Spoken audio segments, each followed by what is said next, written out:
I think that's where myopia management really needs to shift is, yes, you want to educate the parents, but myopia is happening within that child. So I don't talk to the parents in the room about the child's myopia. I talk to the child about it.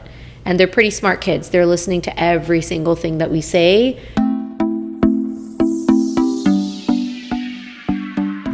We're blessed to be again with truly a unique doctor. Thank you. Okay. Amrit. Yes. Dr. Bilkhu. And you'll see why she's different, and you'll hear why she's different. Yeah. And we were just a little bit a quick summary. This is going back, I guess, a couple years now, right? A year and a half, so that you reached out to us. No, more than 2 years. Has it been 2 years? Almost 2.5 years ago. Yeah, because we've been open for 2 years.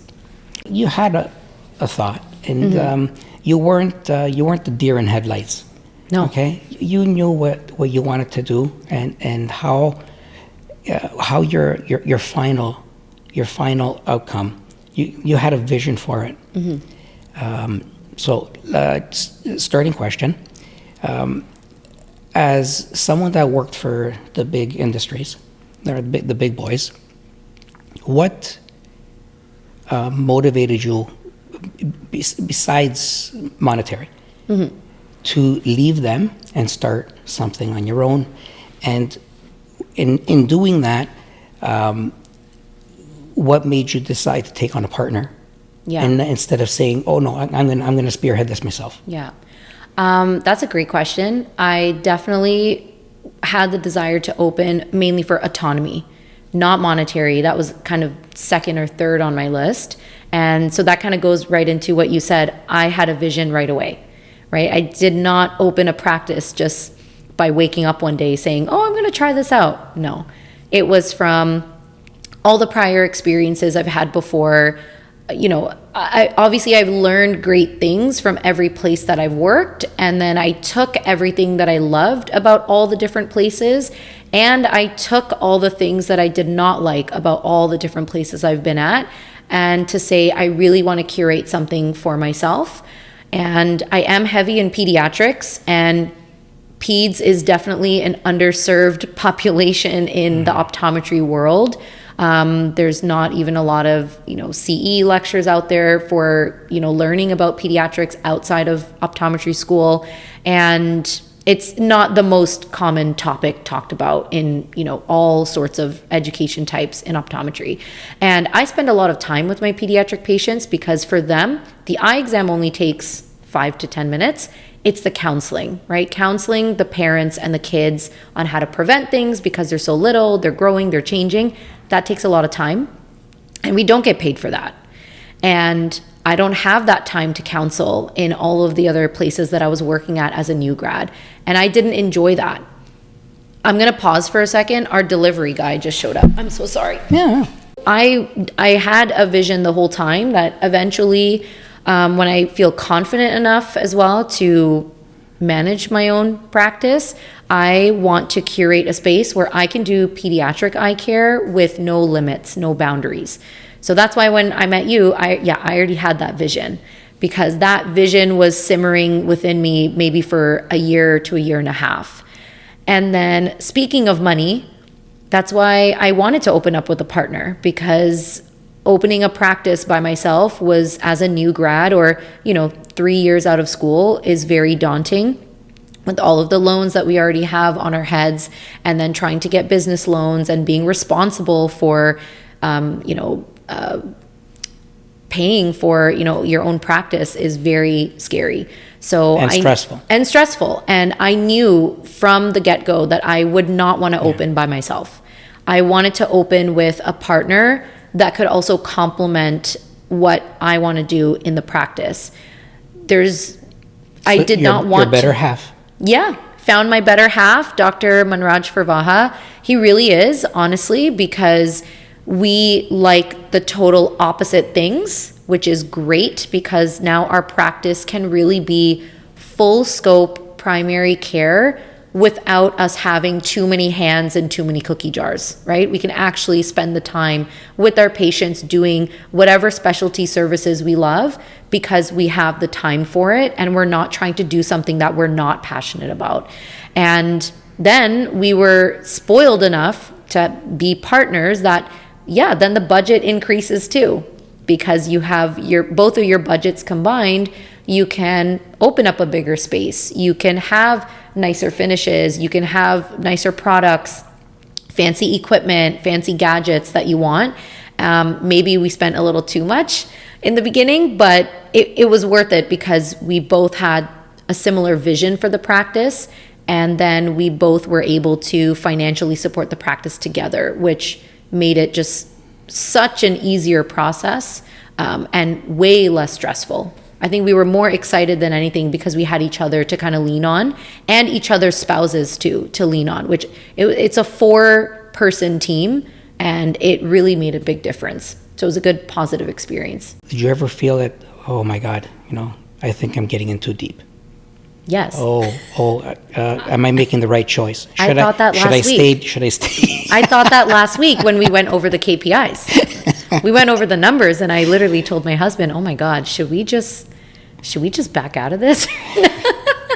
Are you ever as a practice owner ever going to be satisfied with your practice? Like you're always going to feel like this pressure, right? I mean, yeah, you own it. You're always going to have this pressure of what if something goes wrong? What if a patient's not happy and something negative happens? What if the landlord just decides one day to put an eviction notice up on the wall? Like you have so many anxieties, I think, as a practice owner, and I don't think I'm going to get rid of those anytime soon. So yeah, I always have those moments. They're stuck in you. You're not there. Is Frank going to show up one day and be like, I'm destroying all your finishes. This is my copyright. Give it all back. I don't know. Don't do that. Who's Frank? Yeah. No regret. Oh my gosh, no, absolutely not. I have been promoting, for young ODs and new grads to really, really think about opening up their own practice as soon as possible. I understand with student loans, yes, it is very daunting. You do not want to even think about getting a business loan when you've just graduated. But as you get into practice, I'll pause for a bit. It is very daunting to think about how many student loans you have and also you're not confident in your skills. So maybe you don't want to be responsible, to have your own practice and be responsible for your own patients without associate docs or employers helping you out. But down the road, the more you practice, you will start to see nuances with wherever you work. You'll start to see what flows, what works really well for you, and you'll start kind of putting those pieces together. And if you end up putting those pieces together and knowing or developing a vision of, one day maybe I could practice this way by myself or with a partner or with a group, I would say go for it. And the younger you start in business, no matter what age you are, you're letting it grow. And, the more a business grows, the more wealthier you get, not just in finances, but in, hopefully your lifestyle, your family life, being more well-rounded overall, just, as the years go by. Or you get gratification, right? Yeah. You start, when you're successful or you feel that it's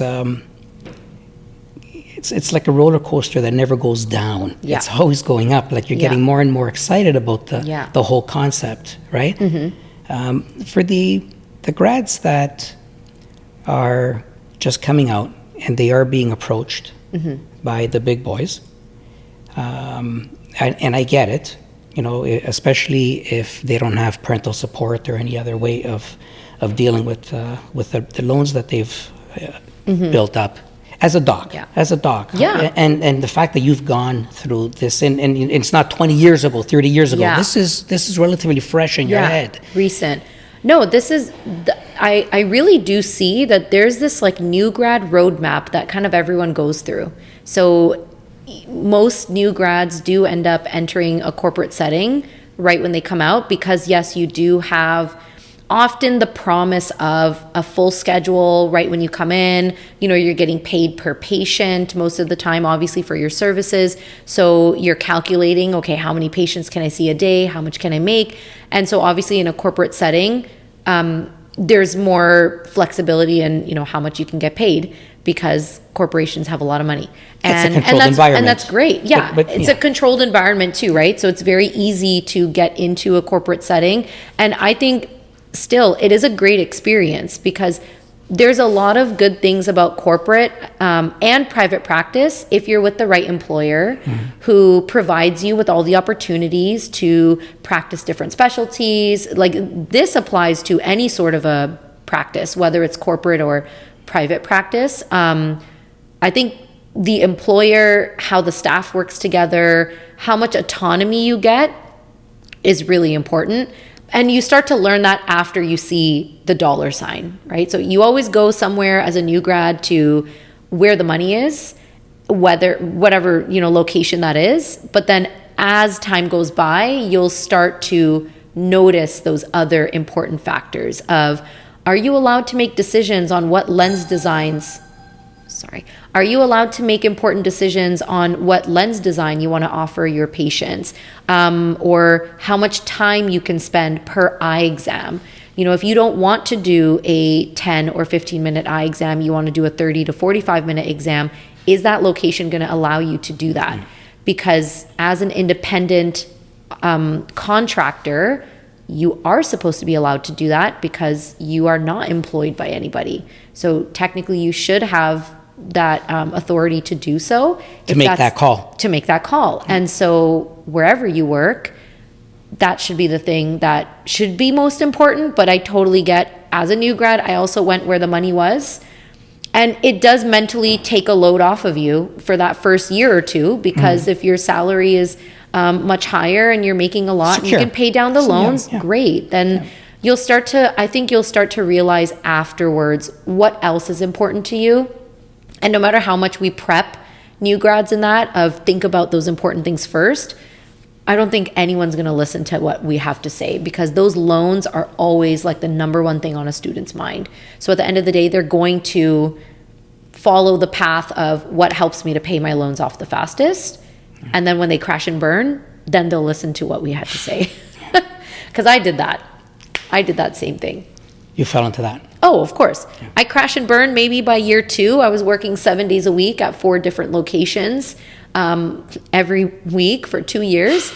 And I crashed and burned in year 2. And that's when I, started leaving places, because I said, I can't do this anymore. And I have other things that are more important to me. And my salary now is much lower than what it was year 1 and 2. Yeah. And I don't care. I don't care now.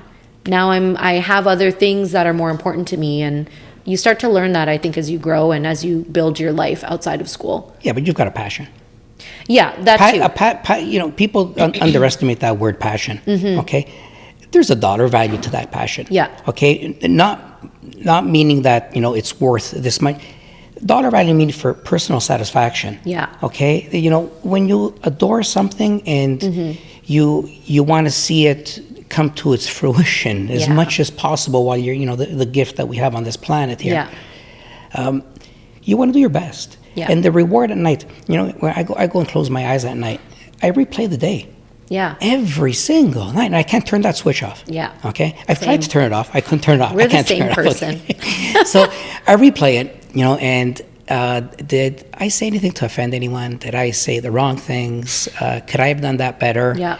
And then I also played the part that, oh man, I'm really happy with what, I got that done. I can't believe it. The grandkids are going to love that, and it's just the character. And having, on that note, like when the new grads are working for the corporate, okay, the big corporate, or even just an independent,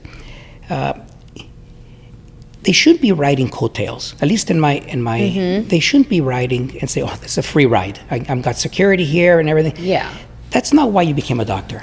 Okay, you became a doctor because you want a better society. You want to offer something that you studied hard for, and you really devoted yourself. And I think having even though you don't have the funds to do anything that you should always have the hunger or the strive or that passion that which you have, okay?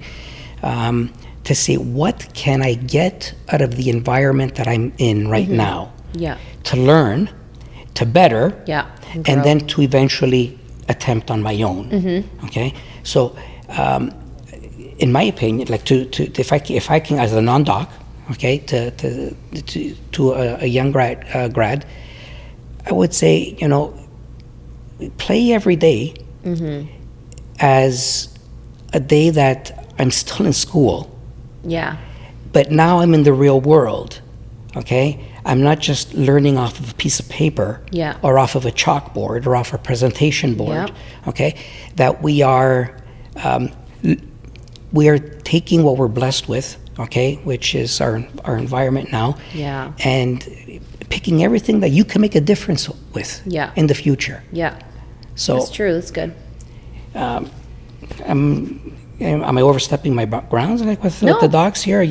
No, I agree. And I think it's, when we're talking about private practice, I think it kind of goes back into, I don't think any practice owner really decides to open a practice like for money, right? Because we are the optometrists that want to grow. We want different experiences. We want autonomy. We want to practice just in a way that makes us happier, makes our patients happier, so we feel like we can actually give them really good service without feeling like there are these outside factors around our environment that are controlling how we can do eye care. And so, I don't know if any practice owner really opens just for the money, to say, well, I'm just going to be rich, so I'm going to open this practice. Like, being a practice owner takes dedication, it takes motivation, and you have to have that sort of drive to be like, I want to be better, and I want to grow, and I want more out of my career than just saying optometry is my 9-to-5 job. I'm going to clock in and then clock out and then go home and, just kind of do something else non-optometry related. Those are my 2 cents, but obviously that doesn't apply to everyone. But practice. But everything you say kind of does. You got to pick and choose on how it works for you, because everyone doesn't wake up at 4:00 in the morning. Like us.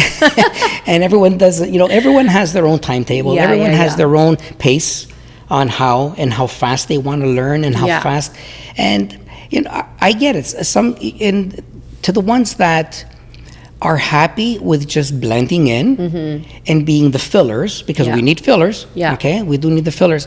I get it too, right?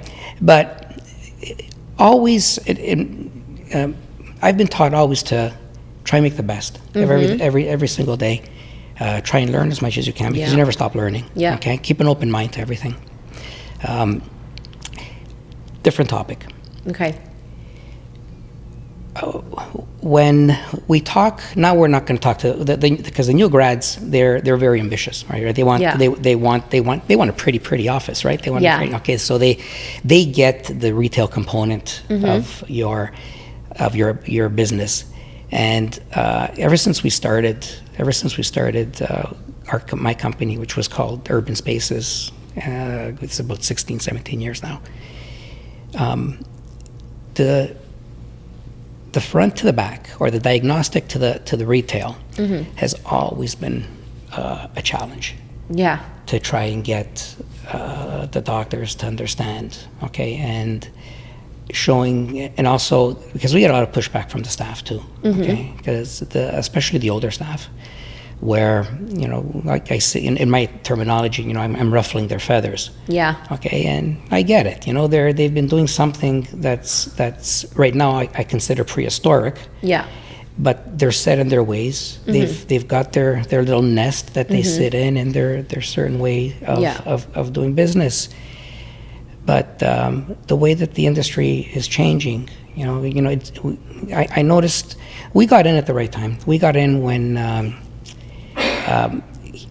the college or the university, they allowed the retail. They opened it up that you can advertise. You don't have to have that. You don't have to have that separation, right? Okay. That was doctor and then the retail side, right? So was I born at that time? Was I? Yes. Okay. You still had the... Maybe I was in preschool. Who knows? But so we've seen it. We've seen the industry changing and what the demand was in the industry, and the fact that it still keeps changing dramatically.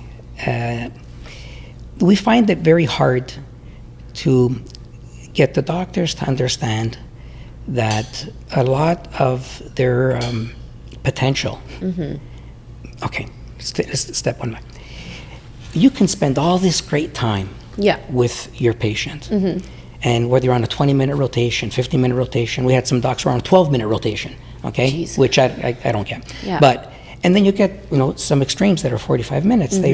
So they leave, by the time they're done with their pre-testing and their testing, they got this great script, okay? How good is that script when you bring it to lens crafters or to Costco or to all these production people that they don't know, they don't have all the expertise on which lenses we're going to use, which frame styles we're going to use to complement not just how pretty you look, but actually so you can actually see your $2,000 phone, right? Where you got the money to, you have the money to spend for that, but you don't. You could talk about that all day. You could talk, exactly. Patients coming in with their Cartier bracelets and they don't want to pay $30 for like an eye drop, and every day, every day. We're trying to get them to understand that what you have to invest in your practice, and it's not getting all giddy when you're at these optical shows, looking at the fanciest equipment that's out there. That 100,000 here, 50,000 there, 80,000. Yeah. For this, they get all giddy. And a lot of them will reach in and purchase, so that they have the latest and greatest. But then when you step out from the diagnostic into their retail, which again, retail, correct me if I'm wrong, but retail can easily be 50% of your income. Yeah, you can make it that. You can make it that. Okay, successful offices are there. So you got to take these numbers serious. So, but I'm okay with investing in, 100,000, 200,000 in equipment. But then you walk into the front, and I'm talking more about the older docs right now. Okay, you walk into their gallery, and you'd swear that you just saw Fred Flintstone and Wilma go by in their car. So you and my daughter Catherine and Joseph, you guys put together a beautiful office here. Okay? Thank you. And I'm so proud of being part of this. She did a great job. So, what's your take on that? On what I just again for the oldies? My opinion is very different from yours because we butt heads a lot based on retail space too. I was one of those doctors, but again, what's tough is that we all became doctors because we cared about the medical care, right? We did not learn until after graduating optometry school or within optometry school that retail is a part of our career now. Whereas when we were, wide-eyed and wanting to become a doctor, making sales was not something that was in our minds in the first place. And in school, retail is not discussed. So we are also primed to focus on medical care. So I don't blame any optometrist, including myself, for really just not giving a crap about the optical sometimes, or even selling dry eye products or whatever. Sometimes I also just don't care because that's the way we were trained to think, is that we're doctors, we want to care about our services. And I agree with you that now, again, practicing more, and for me, being in pediatrics, I prescribe very specific glasses prescriptions for these kids. And I prescribe bifocals for them all the time. And I prescribe high prescriptions for the amblyopic kids all the time. So I know now I want this specific lens material. I need the bifocal to be 1 millimeter or 0.5 millimeters under their pupil margin or this and that. And so now I do see the value in making sure you have some level of an optical with a very skilled optician in your practice, where you can really control and make sure that the patient is getting the best prescription out of their glasses. Because what we see is when they do end up going to any other sort of an optical, whether it's a family-owned optical, an optical chain, a corporate chain, they come back, the frames are too big. This happens all the time in retail spaces for kids. They want to sell a frame that's a little big because they'll grow into it. That's not what I need. I don't need a bifocal that's sliding down the kid's nose at the age of 5. Defeats the purpose. If we're buying the frame for when he turns 6. That's right. It's not the purpose. And the bifocals are crooked, or the material they don't have because they don't have more premium material options. So I do see the value in having an optical retail space in your practice. But I also believe that you should have what you need for your patient base, or what you typically prescribe for. So for me, for example, if it was only me without Dr. Farvaha, I'd probably be a primary care focused practice. My retail space would be half of this, and half the shelves would be only bubblegum pink, only what I need. What you need, yeah. And we are primary care, so we do have a lot more different frames available for patients of different ages, different sizes, and then some who like some fashion designer brands versus independent brands, because now we've learned too, our optical space needs to match the tones of our practice. Our practice, as you can see, is not flashy, it's not shiny, it's not downtown chic.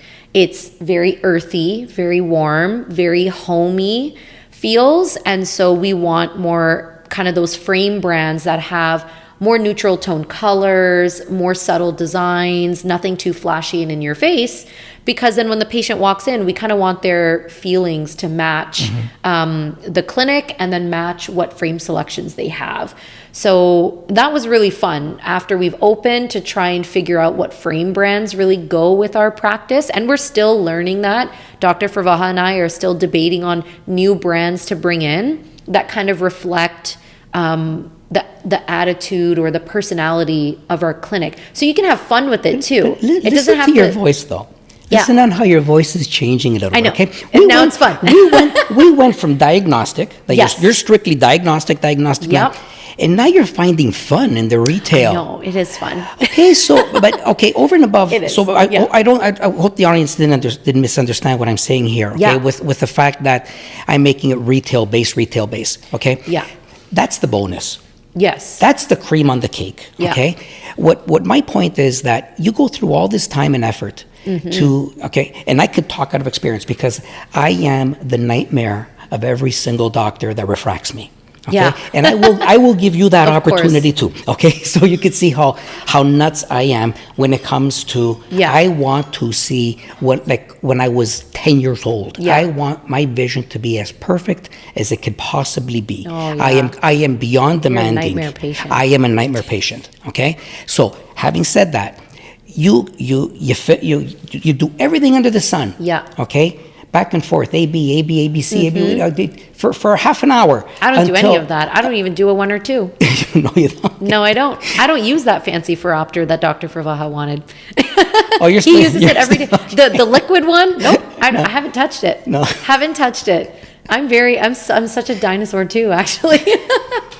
So I wouldn't do any of that with you, but that's for another day. But yeah, what I'm getting have at that prescription. is I got that prescription. Yeah. Now, coming back into the gallery now. Yeah. Yes. Number one, you got fashion. You have the frames that you like the lines that I have, but it's more the education. Yes. That I want. Yeah. I want you to tell me now. Just like again, I've been doing this for a long time now, and I still rely. On the staff and the doctors to tell me, listen, you are this demanding. Yeah. This is the field that you're in. This is what you're doing every day, and what the majority of your day is going to be, whether you're looking at a screen or whether you're driving or whatever you're doing, talking, podcasting. Yeah. Okay. How am I going to benefit the most out of that script and that time that you just spent with me? Yeah. If I don't keep you inside that door. Yeah, exactly. From you leaving there, this is what I'm talking about, is the final outcome. And the fact that it really is the doctor and the staff that have the opportunity to, the patient / customer is already in your door. Yeah. Offer them the full service, for God's sakes. Yeah. So that they don't leave. Unless you're strictly diagnostic. Yeah. Here's your thing. Bye-bye. I was going to mention that. I think a practice can be very profitable and very successful, I believe, if possibly, if the size of your practice is smaller too, obviously your rent is hopefully smaller, or the lease, and all your bills are smaller because obviously you have a smaller space. I think it could be, and when you do specialty services, like when you do dry different eye, story, yeah. different story. I mean, having an optical really may not be priority. It could be an extra cherry on top, but it's not really driving a lot of your revenue. But yeah, when we have a big space like this, you do see that, yes, our eye exams, we try to, price them out as reasonably as possible. We include all of the fancy gadgets and everything in our exams, but which are helpful. But yeah, the retail space is, when your retail space is larger, then your glasses sales become more of your profit. Yes. But if it's a smaller space, it doesn't become more of your profit. I feel like it balances out, and then your services become an equal amount of your profits too. So to have a bigger retail it's complementing. space, it's complementing. Yeah. what your game plan is here, right? Yeah, totally. I agree. Yeah. Hey, see, we're not fighting heads. We're not fighting yet. I'm waiting for when me and Frank start fighting. We fought a lot during our contracting days, but it was fun. It was all fun and games. Well, for me, you gotta be.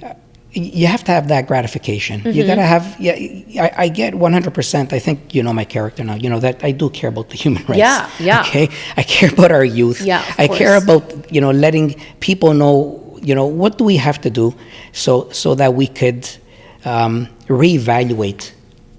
Yeah. What we're all about. Okay. And not just in optometry, but just in just general day to day, right? Yeah. So you have to really wake up in the morning and say, how can I make a difference? I know that we can crawl into the same shell as everyone else, saying I'm just a number in a billion nothing people, matters. and nothing's gonna change. Or you jump on the bandwagon, like what we had with COVID. That we went from the people that really, really had pride and everything, and then they start seeing, but this guy's getting paid for sitting at home. Why am I busting my ass all the time when I can sit at home too? So the ones that were on the fence of, am I going to be, do I have this passion or do I just slack off? Yeah. And COVID had that poison effect, that it really tipped the scale and took the people that were on the fence there. And it's really hard to get that part of humanity to come back again. Right? Yeah. So I know we're going a little bit off record here, but for me, when it comes to optometry, and this is what I tell all the doctors, again, depending on, I know everyone's got primary care, and one way or another, you got primary care. Okay? Yeah, of course. And then you can have your specialties and everything, but everyone, doesn't matter how they classify themselves there. Your initial thing is primary care, right? Yeah. When you have the person that's inside, you want to be able to offer everything that you think that he or she can benefit from your services. Yeah, a one-stop shop. A one-stop shop. Even going to the extent now, we were doing, this is going back, I guess, about maybe 8-9 years ago, when vision therapy wasn't. It was talked about, but it was never really understood. And then you got the bicker back and forth with the ophthalmology and, saying this is nonsense, this is nonsense. That's still happening. Okay, well, we know that. So out of personal experience, I could say that I owe a lot to Angela Peddle. Yeah. Okay, she's an unbelievable doctor. Okay. An unbelievable human being. Okay, both her and her husband. I know, she just actually wrote her own book. I think it's coming out pretty soon. I forgot the name, but I wanted to support it. But yeah, she's written her own book and everything about vision. She's amazing. And she's so low key. Yeah. It's not as if she doesn't come across as the big, Yeah. Because I had something fall on my head and I got a concussion. Oh, okay. And I woke up in the morning. I said, "Oh my shit, what's going on here?" Yeah. I couldn't drive. I couldn't do anything. Everything was double. Right? And I thought, oh, I got some freaking tumor going on in my head now, right? So sure enough, I went to see her, and long story short, she put me on the path to recovery. Nice. Okay, so I owe a lot to her. But that was, again, like I say, about eight years ago. And then docs, the industry didn't know about this, just like they don't know of what's going on now with dry eye and what's going on with myopia. This is everything that we have to bring. We have to make the education part is so huge, and we can't do that if we let them walk out the door. We have to let them know what everything that we've learned, everything that we could potentially manipulate to make their life better. We have to offer it to them, right? So true. And the talking with you, even with your style of myopia management, it's just you're an icon. You are. Thanks. You're a prehistoric icon. I am a prehistoric icon. Thanks. No, there's tons of other functional docs or behavioral docs out there. I think, again, we do everything in secret and in silence because it's not understood. And so people might want to hear about it, but I think they also only want to hear what they want to hear, and then they don't want to hear more. So, I feel like behavioral docs openly maybe talk about behavioral concepts maybe on the surface. And I see why. We want to be very protective of what we know as well, because sometimes it's not well received. And that's fair, because just like in medicine, I honestly didn't even know what a naturopathic doctor was until maybe 5 years ago.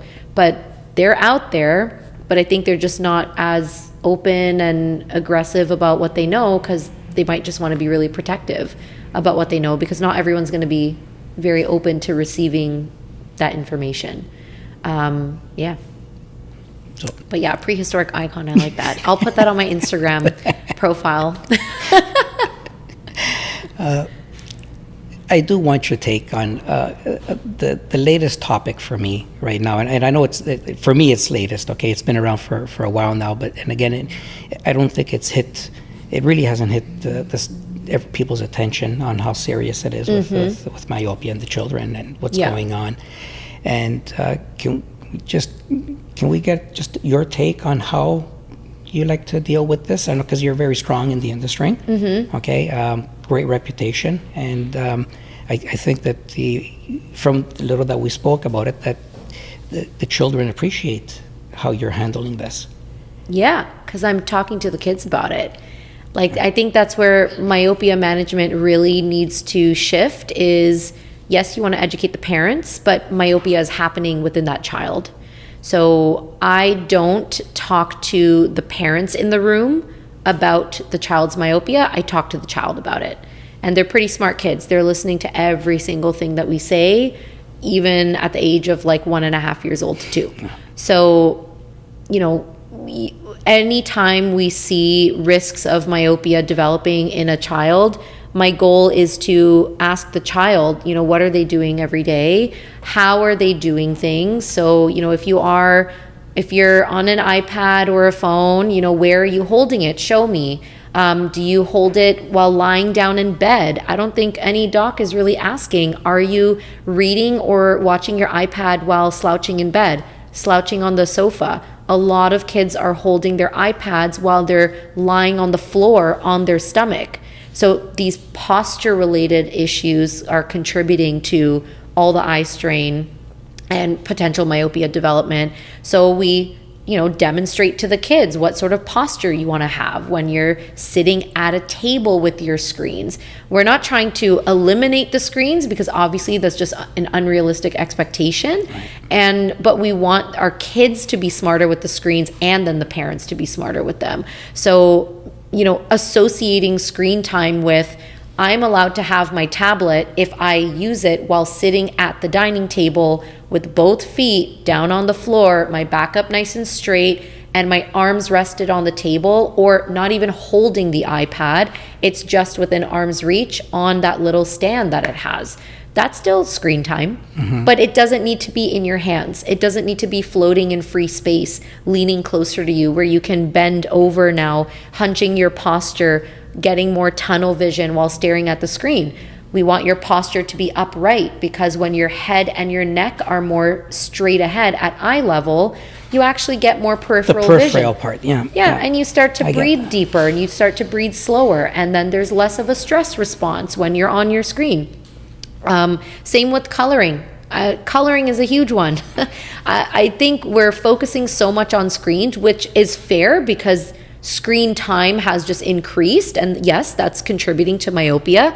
But dude, these kids are coloring with their crayons like almost up their nostrils. Like they're really bending over, leaning in to color or to read a book. And so many of them are doing these little activities with like glitters and glues. And so they're working so hard on these fine motor skills that they start to lean in. And so posture plays a huge role, and I educate the kids on that, not the parents. And I educate the kids on, let's see how we can switch up your screen time so that you can still enjoy what you like. Let's have it. If you're watching YouTube on an iPad, it's not happening. You throw that on your TV screen and that's it. If you're going to play a game on your iPad, I know your finger needs to touch that screen. You're going to sit at a table and you're going to touch that screen with your arm resting on the table. If you're sitting on the couch, that iPad's going to go on your coffee table. Like there are just different ways to manipulate screen time, and that's what I always say. It's never eliminating, it's manipulating. So the posture is huge. Posture is huge, breathing is huge, peripheral awareness is huge, and then of course breaks, lots of breaks. I always try to encourage parents to have their kids watch something on a screen that still allows them to move. So watching a show rather than playing a game, right? So if they're watching a show, they can still get up, they can eat their snacks, they can maybe talk a little bit. Watching a lot of dancing shows where the kids can also dance while they're watching something so that their bodies are staying engaged. Those are tiny little things that you can already do to switch up your screen time, just to reduce the amount of up close work that these kids are doing, especially before they go to school. So this is good stuff to even start with the toddlers who have access to tablets and phones and things like that. So well, having that distance also, it's huge benefit for the blue light too, right? Yeah. I think there was a study saying that, moving the device at arm's length reduces the effect by 80%. Yeah, I mean, it's dramatic. I think just reducing the distance, like extending that working distance, benefits everybody for in so many. In every way. We were not meant to look at things up close at all for more than 5 to 10 minutes at a time. So if we're doing anything more than 5 to 10 minutes or 15 minutes, we're already burning out our accommodative system or our eye focusing system. It's already getting tired.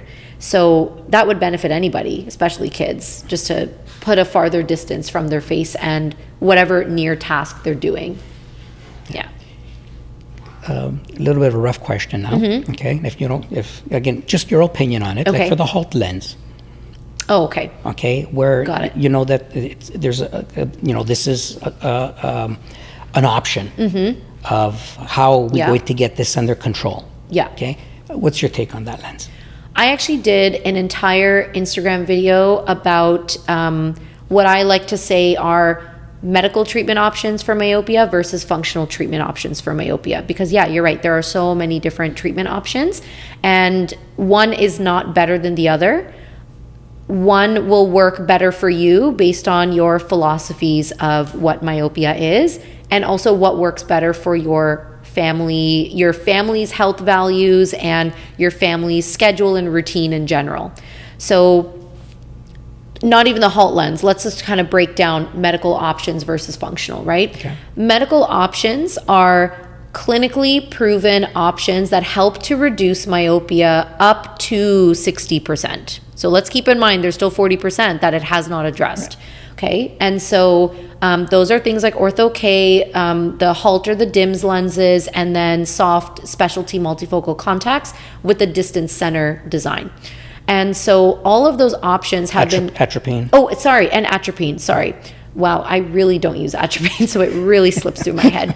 And all those have been proven in clinical trials to be effective up to 60%, because all of those options are focusing on the fact that when myopia is occurring, the eyeball is growing and it's getting longer. And so those options are focusing on stopping the eyeball from physically growing. So it's almost like, what can we do to put the eyeball in a cast so that we can try to just kind of keep it the size that we want, right? Yeah. All of it. All of that is working on axial elongation, which is fine. Functional options are saying, well, myopia is not just axial elongation. Myopia is one thing that is happening to your child when they are stressed internally while they're doing something up close. So not only is their refractive error changing if they're reading a book. So let's say, for example, the average age of the onset and faster progression of myopia is between ages, I believe 9 to 10 or 7 to 10. And that's when school starts, right? Yeah. So it's not just because when they're at school, they're doing a lot of near work. It is because there is a higher cognitive demand for them to try and understand, what is this thing in front of me? So when they have to look at their stress levels going up, their internal stress levels because of the learning curve that's happening at the time. Exactly. Their internal sympathetic nervous system is heightened. Elevated. Yeah. It's elevated because they don't know what the heck this letter is. Now they have to sound it out. Now they have to sound out the word. Now they have to sound out the sentence, and now they have to understand what the sentence means. And then the teacher asks them a question about the sentence, and now they have to create their own answers and their own understanding of that sentence, and now verbally express it or in written expression. That's a lot for a little 7-year-old or a little 6-year-old. And so not only is their myopia developing while they're reading that sentence, their posture is changing, their shoulders are more rounded, they're leaning in more close to the book because they want to eliminate all the peripheral information that doesn't matter in that moment. Their brain is choosing to change how their body functions to make reading that sentence easier for them. Because what's the other option if reading is hard? I'm going to close the book and I'm going to get up and move around and be fidgety and antsy, right? So they're creating an environment. They are creating their internal environment. Yeah. They are changing their breathing. They're changing their heart rate. They're changing their posture, and they're changing their functional vision, meaning they're developing more tunnel vision. Not true blindness, but they're not paying attention to what's around them. They're only paying attention to what's in front of them. A little focused hole. Yeah. And so now when they do that, reading becomes easier. And so reading becomes much easier up close. Well, what's going to happen if I want to look away from the book and now look farther out?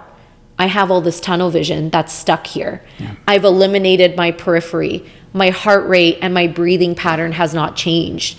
So now it's harder for me to look far away. So what am I going to do? Well, I'm just going to stay up close. Back, yeah. And so this is that negative cycle that just keeps happening where, well, I like looking up close now. I've changed my body where this is so much easier for me now. Even take me, if you're watching this as a video, I'm -7. Frank is leaning back in his chair, so comfortable because he's a plus prescription, slightly. I'm -7. This entire podcast, my shoulders have been hunched forward and my chest has been tightened, and I've been leaning in closer to him like this the entire time. No. Okay, good. I've been like this since grade 1. It's your natural posture. This is my natural posture now. I love to lean in and be closer and to eliminate all the information that's going around me right now. Even though I had LASIK, people think that, with LASIK, your prescription disappears. Well, no, my axial length in my eyeball is still long. Mm-hmm. I still have those retinal detachments and holes and tears that I developed 10 years ago. That doesn't change because it's not just myopia. It is so much else happening inside of us that we're not counseling kids on. And so functional options are treatment options that work on the child as a whole person. So we're giving reading glasses. We're not giving minus lenses to see better far away. Obviously, we will at some point, but we're giving reading glasses for their binocular system to be less stressed and less tense while they're reading. And those lenses enhance peripheral vision. So we're not blurring their periphery to increase their heart rate more. We are making their periphery a lot more clear so that they can breathe better. Their posture will improve. And then we educate them on posture changes, anxieties and mental health issues, because myopes tend to have similar personality traits. So we want to identify those in kids and talk to the parents and say, start talking to your kids every day. Maybe do some gratitude, summaries for the day, what you're thankful for, what was a positive thing in your day. Do some calming sensory activities at home, like a body massage, things like that. So we're doing so many other things. And then syntonics, phototherapy, obviously vision therapy to also enhance periphery and enhance their BV system. Syntonics will regulate the autonomic nervous system. So we're balancing that sympathetic, parasympathetic system. So we're doing all those things on the functional side. One option is not better than the other, because what I feel, and I don't have kids, I'm not a parent, so I can't judge, what parents will pick is better for their kids. But some families might just pick that medical treatment because the medical treatment has some trials to back it up, but also the medical treatment doesn't require work from the child, right? You slap that lens on, you slap that Ortho-K on, they go to bed, you slap that MyoSmart on, they wear it, and that's it. Take the Tylenol, your headache will go away. Done. That's done. it. Yeah. And no industry leader and industry partner has educated on the other health changes, right? Yeah. They've educated on the benefit of their product, and that it'll do the work up to 60%. And that's fine, because when you have a family, it could be hard to monitor your child, educate your child on behavior changes. That's hard to do. And so maybe this is the easiest option for you and the best. But it doesn't address what's causing the problem. It does not address what's causing the problem. It addresses axial elongation. That's it. Cut and dry. Cut and dry. That's what every single one of the research articles will mainly, that's the end goal. The end goal is axial elongation. Is actually, yeah. And in a functional sense, axial elongation is the last thing on my mind. And I want to make sure that the child doesn't become like me in their 30s with chronic back issues, chronic breathing issues, chronic tense muscles, and then retinal detachments, and then all this, because there's so much more than just what my axial length has caused. Like, I have so many other mental health issues, personality issues, maybe not issues, but I have so many things about me that most likely started when my myopia was also starting.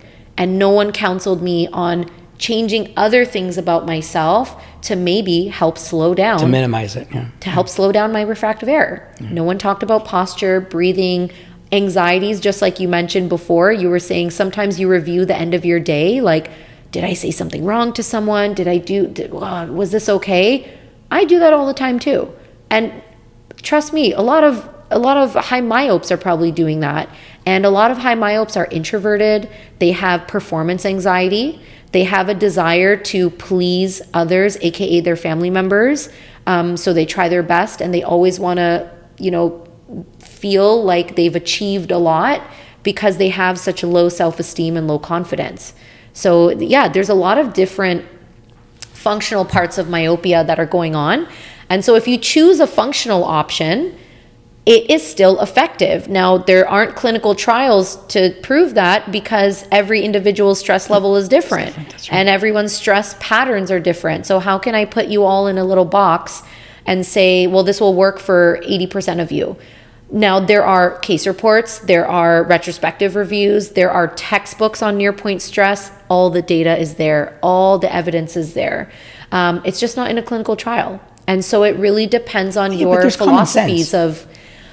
I didn't say it. You said it. I said there's common sense. Yes, this is an open discussion here. Okay, so I'm here to get the information out so people can dissect it on how they want to dissect it. Okay, so like we said before, even before the podcast, everyone has their own opinion. Yeah, of course. But bringing things like this to people's attention, on what's out there. Yeah. Like really, what is our DNA? Like, Yeah. what are we about? Why is this happening to us? Why? And Yeah. what options do we have to, like you said, slow it down? Yeah. Or to change it, like over and above the fact that it has a benefit on other things too. Like your posture is not just going to benefit your eyes. Yeah. It benefits It everything. benefits your back and your muscles, everything. Your Yes. center of gravity, your balance, everything. Yeah.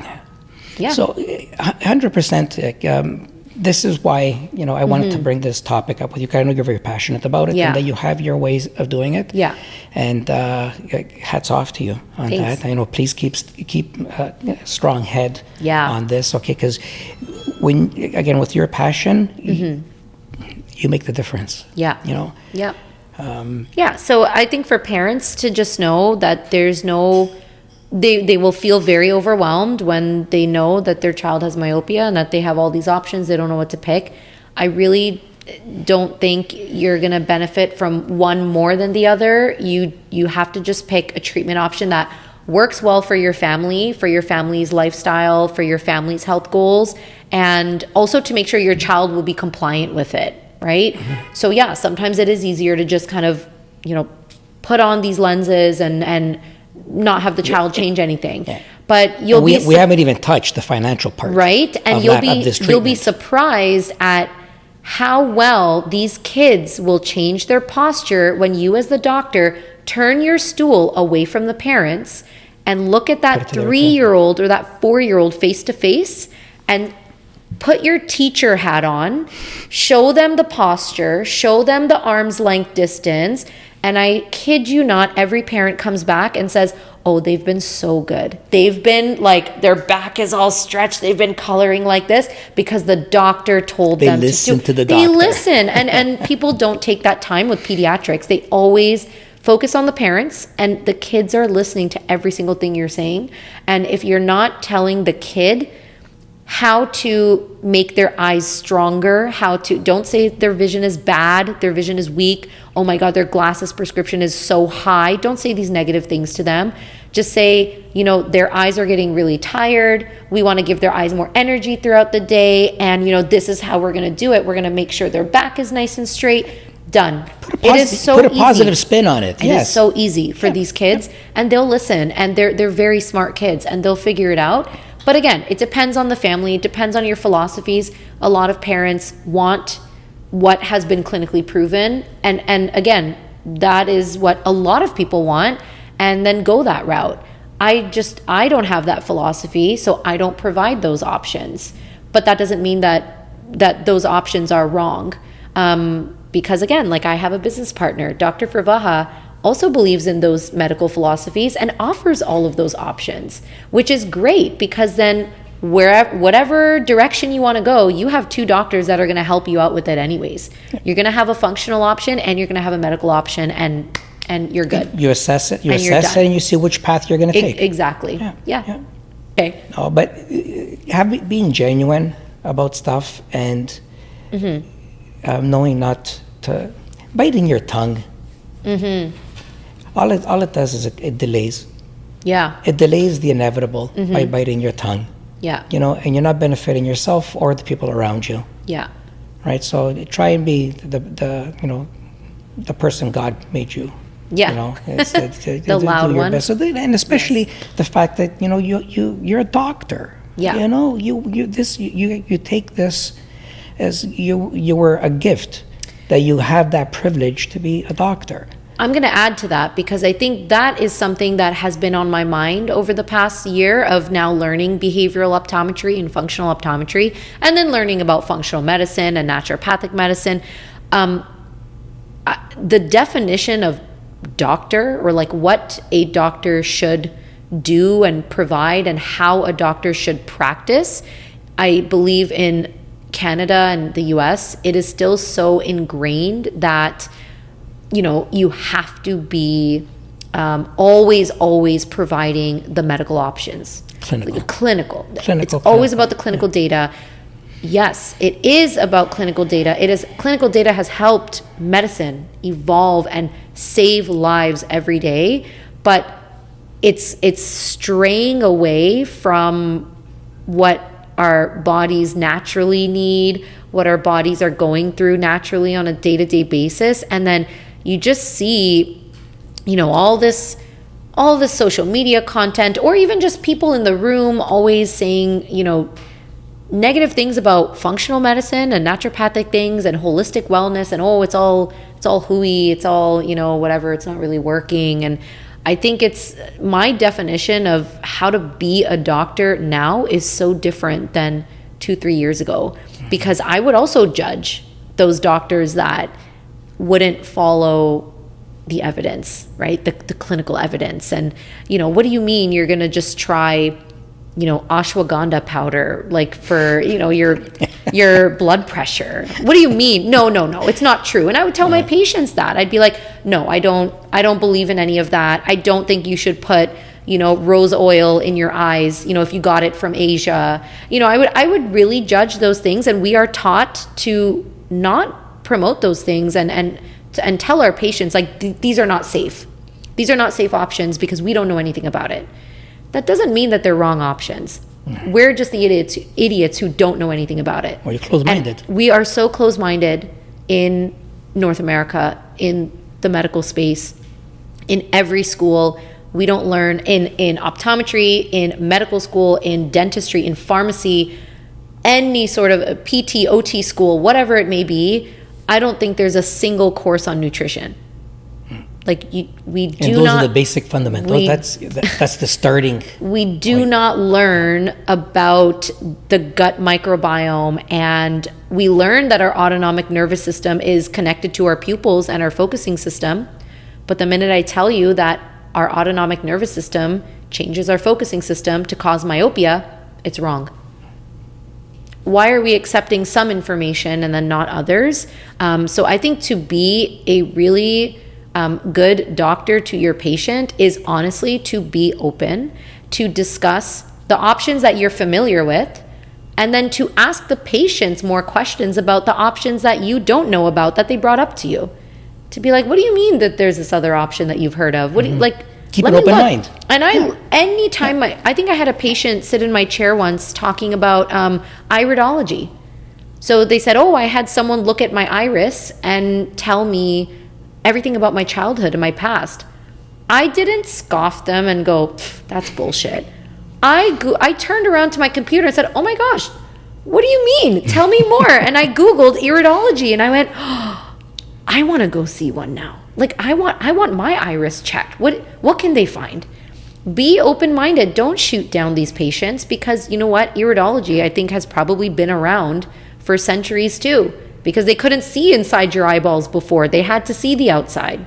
So, there's so much out there that I think as doctors we don't know, and we have to be more open to just knowing that there's so much else You're still out learning. there. Yeah, we're always learning. You're still learning. But we have to relearn exactly the things that have been out there for centuries, and we have to be more open to it. So I'm hoping that in the myopia space, people can be more open to it, and that industry also starts to be more understanding of that before also using their marketing tactics to, scare parents into thinking myopia is the be all end all and their child will go blind and they will have all these diseases and it's guaranteed, and that they must pay the money for these lenses and these treatments. And there's fear mongering, in my opinion, in some of the advertising for it in the marketing, and it shouldn't be that way. If we just counsel them in the beginning, at the start, we can help to slow down myopia, and that's it. I don't need to scare them and tell them all the terrible things that could happen. I've had retinal detachments. I'm still breathing. I'm still living. I'm fine. Yeah, those are my 2 cents. Well, again, everything. It's always boiling down to education. Yeah. It's always boiling down to an open discussion. Mm-hmm. Give them the facts, to everything that you know. That's what I tell the docs. When I go meet up with them, all I can offer you is all my experience. That's it. Everything that I've learned since whenever I was there, that I've heard from the staff, that I've heard from the docs, that I've heard from the customers, feedback and stuff. And then you take it and see how you can run with this. All I can do is offer it. you everything that I've learned as And an not open. shut It's down an open something you book, haven't learned. and not turn it off. Yes, don't. Just because your opinion on something, it doesn't mean that it's wrong. Yeah. Yeah. Okay. Exactly. It's just an opinion, right? Yeah. So True. but this has been fantastic. Yeah, this was great. I We didn't really, fight once. This is so awesome. Well, we'll have another one. I'll give you a second Yeah. chance to fight. Okay. Sounds good. But again, I can't thank you enough for such an open discussion. Okay, and I know that your opinions might ruffle some feathers. Okay, but good. Then it's working. Yes. Then it's That's the doing goal. what it's supposed to do. Yeah. Okay. It raises curiosity. It raises questions. It raises, even if it raises doubt, don't care. But it raises the fact that someone will talk about it. Yes. Talk is the answer. Okay. Very true. Shutting down inside and not saying absolutely nothing Yeah. is not going to solve any problems, and not Yeah. it's just going to be, an endless tunnel. So thank you again for the opportunity. Okay. Yes. No. Thank you. And this was, what do we call it again? Evolving Vision. My Evolving Vision. Yeah. Well, listen, this is the first podcast that I didn't swear. Yeah, that's I true. didn't swear. Okay. I didn't lose my shit. Yeah. And love it. Everything was positive. So it's okay that. You know why? Because it's the atmosphere Because the here. atmosphere is very mellow. Very light tones, nothing harsh, nothing fancy and glittery and shiny, nothing chrome. But you are also a treasure to be able to talk to. Thanks. Okay. So I appreciate it. with that, thank you for listening in. And I don't know if Leon, whatever else I'm supposed to say, you can edit it in after. If I'm supposed to say, okay, please check us out on whatever, because I have no idea what any of this electronic God. stuff is.